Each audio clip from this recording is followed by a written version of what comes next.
Mohon perhatian, tekan tombol subscribe.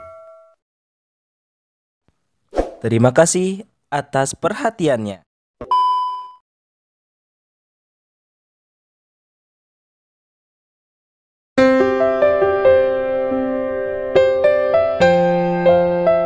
Bahkan apalagi ternyata dia ditahan sejak tanggal 4 Desember. Itu artinya sudah lebih dari 60 hari. Itu sebabnya Refli Harun mengatakan Ustadz Maher ditahan 60 hari. Seharusnya sudah selesai. Toh dia bukan pelaku kejahatan-kejahatan yang membahayakan, misalnya perampok, pembunuh, teroris, apalah namanya. Dia hanya mengungkapkan pendapatnya di media sosial dan itu kemudian dianggap menghina Habib Lutfi yang anggota One Team. Bismillahirrahmanirrahim. Assalamualaikum warahmatullahi wabarakatuh. Saudara dengan saya Edi Mulyadi. Saudara sekalian, banyak opini karena saya sebut opini memang belum terungkap faktanya. Opini yang berseliweran seputar wafatnya Ustadz Maher At-Thalibi di rumah tahanan Bareskrim Polri. Saya beruntung sudah sempat mewawancarai dua orang lawyernya, penasihat hukumnya. Yang pertama adalah Pak Jujuk Purwantoro. Jujuk Purwantoro ini adalah ketua tim kuasa hukum Ustadz Maher At-Thalibi. Pak Jujuk mengatakan bahwa ya hal-hal yang lebih normatif lah, termasuk ketika saya desak tentang adanya frasa dalam media sosial yang bertebaran setengah disiksa. Pak Jujuk mengatakan ya dia tidak tahu persis apakah setengah disiksa itu apa. Cuman dia menjelaskan bagaimana sejak awal Ustadz Maher ini masuk, sejak awal tidak sehat, kemudian semakin memburuk kondisinya, kemudian minta mendapat perawatan yang lebih layak, termasuk minta dirawat di UMI dan sebagainya. Tapi menurut Jujuk Purwantoro, polisi tidak memberikan respon yang memadai sampai akhirnya meninggal. Misalnya ketika diserahkan kepada kejaksaan itu dalam kondisi yang sakit berat.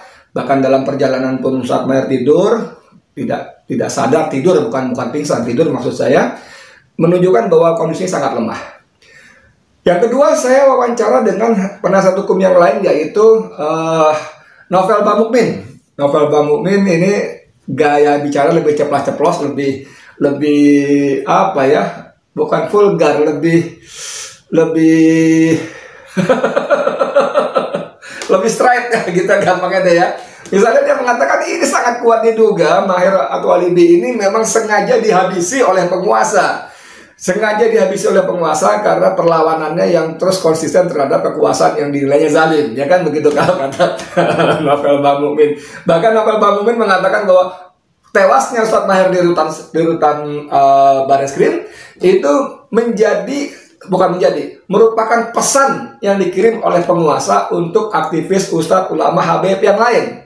Seolah-olah mengatakan kalau kalian tetap dengan sikap kerasnya, kalau kalian tetap dengan perlawanan kalian terhadap penguasa, ini ada contohnya, Maher At-Thalibi kami habisi dan kalian tinggal tunggu giliran, seolah-olah seperti itu menurut Novel Bamukmin. Saudara sekalian, apapun yang terjadi memang kita belum tahu persis kecuali keterangan sepihak dari polisi yang Argo Yuwono, Kadif Humas Mabes Polri, mengatakan tidak bisa menjelaskan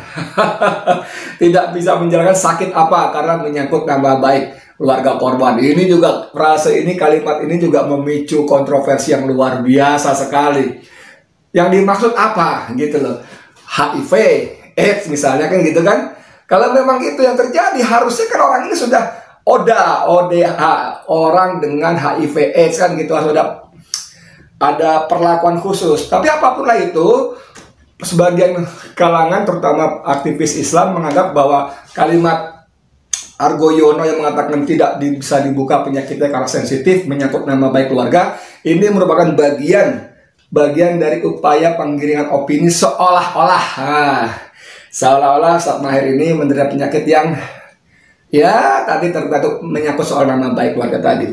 Tapi terlepas itu saudara sekalian, kita membaca berita dari Refli Harun, pakar hukum tata negara.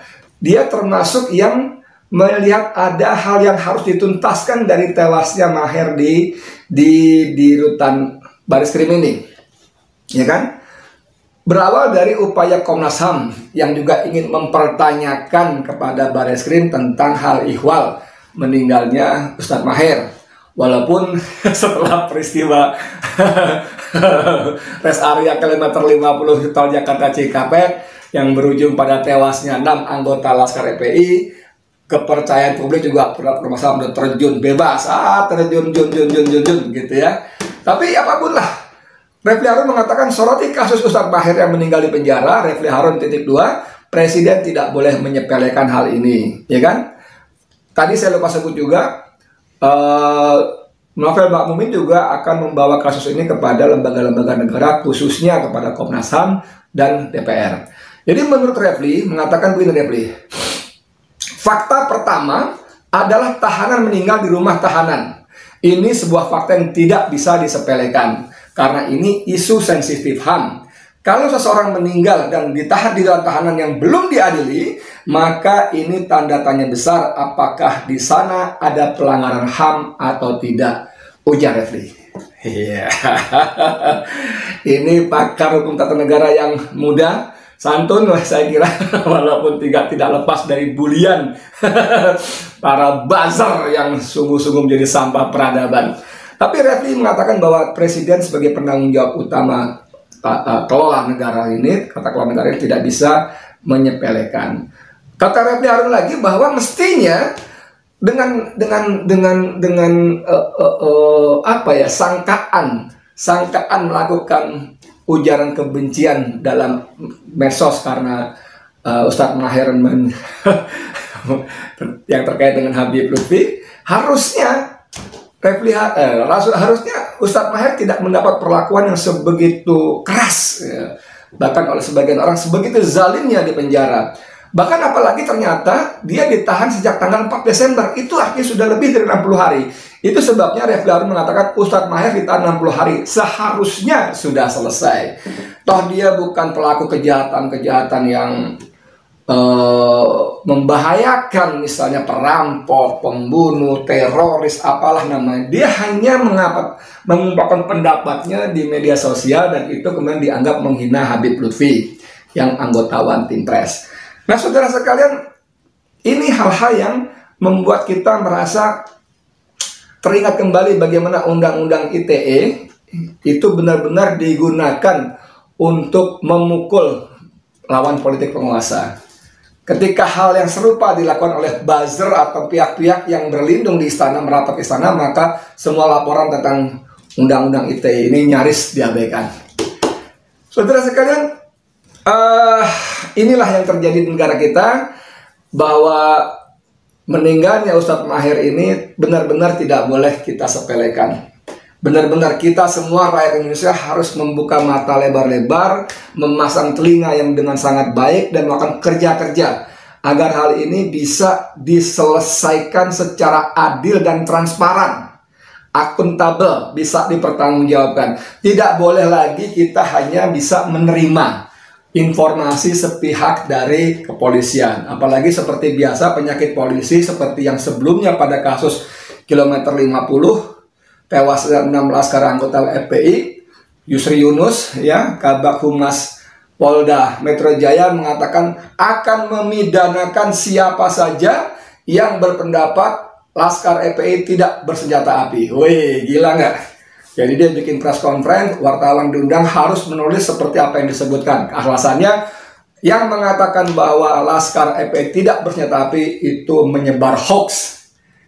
Padahal semua kita kemudian tahu bagaimana ucapan-ucapan Fadil Imron Kapolda Metro Jaya pun tidak sesuai dengan fakta di lapangan. Nggak usahlah dibandingkan dengan hasil liputan investigasi saya atau majalah Tempo yang jauh lebih komprehensif.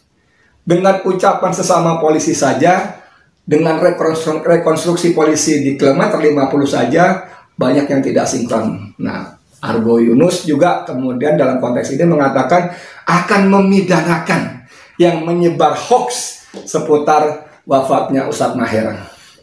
Jadi di rezim ini kebenaran menjadi monopoli penguasa, khususnya polisi.